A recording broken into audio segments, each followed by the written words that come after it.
Hi అండి, welcome to my channel. అందరికీ నమస్కారం. ఈరోజు నేను ఆంజనేయ స్వామి టెంపుల్కి వచ్చానండి.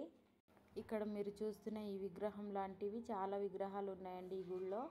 అలాగే వెనకాల అమ్మవారు కూడా ఉన్నారు, సీతమ్మ వారు ఉన్నారు, రావణుడు, లక్ష్మణుడు అందరూ ఉన్నారండి. ఇక్కడ గణేశుడు, అన్ని విగ్రహాలు ఇలాగే ఉన్నాయి. నేనైతే ఆంజనేయ స్వామి విగ్రహం మాత్రం ఇలా వీడియో తీసుకున్నానండి. ఈ గుడిలోకి వచ్చిన తర్వాత ఎటు చూసిన దేవుళ్ళు అండి, ఎటు నమస్కరించాలో తెలీదు, అలా ఉంటుంది. ఎటువైపు చూసిన దేవుళ్ళే కనిపిస్తుంటారు. అలాగే పక్కన నవగ్రహాలు కూడా ఉంటాయి. చాలా అయితే చాలా అందంగా ఉంటుందండి గుళ్ళో. అలాగే ఇదే గుళ్ళో మళ్ళీ అమ్మవారు కూడా ఉంటారండి. ఇక్కడ వచ్చేసి రేణుక ఎల్లమ్మ అండి.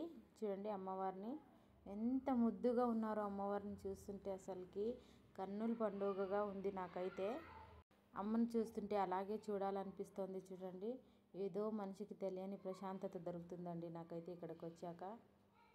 మేమైతే ఈవినింగ్ టైం వచ్చామండి. మార్నింగ్ టైం అయితే ఇక్కడ కుంకుమార్చన కూడా అలాంటివి చేస్తారు, చాలా బాగుంటుంది. ఇక్కడ ఏమీ లేదంటే ఒక 500 మందికి అయినా కూడా అన్న ప్రసాదం జరుగుతుందండి. ఇక్కడ అమ్మవారికి మనం ఏమైనా చీరలు, అలాగే గాజులు, పువ్వులు ఇవ్వాలనుకున్నా కూడా ఇవ్వచ్చండి. మనం తీసుకెళ్ళిన చీరని కూడా అమ్మవారికి కట్టిస్తారండి. మనం ఈరోజు ఇచ్చి మనకు ఒక డేట్ చెప్తారో ఆ డేట్ ప్రకారం కట్టిస్తారండి అమ్మ వాళ్ళకి.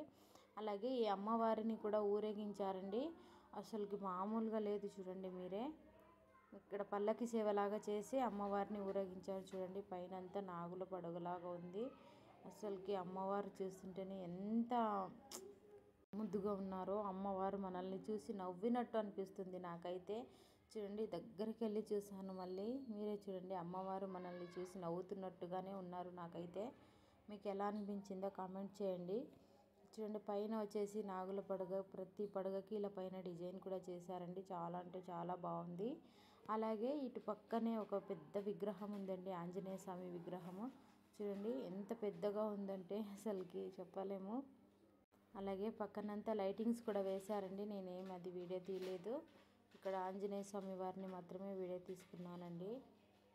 ఇక్కడ మనం కూర్చోవడానికి కూడా ముందు ప్లేస్ ఉంటుందండి. అలాగే మనకు కావాల్సినంత సేపు ఇక్కడ కూర్చోవచ్చు. కింద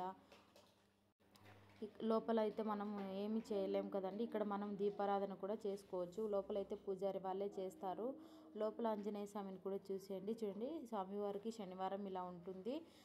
తమలపాకు అలంకరణ, వడియాల అలంకరణ కూడా చేశారండి. మొత్తం మేము వెళ్ళేసరికి తీసేస్తున్నారన్నమాట. చూడండి, తీసేసినా కూడా స్వామివారు ఎంత ముద్దుగా ఉన్నారో. ఈ వీడియో కనుక మీకు నచ్చినట్టయితే లైక్ చేయండి, షేర్ చేయండి, జై శ్రీరామ్ అని కామెంట్ చేయండి. Thank you.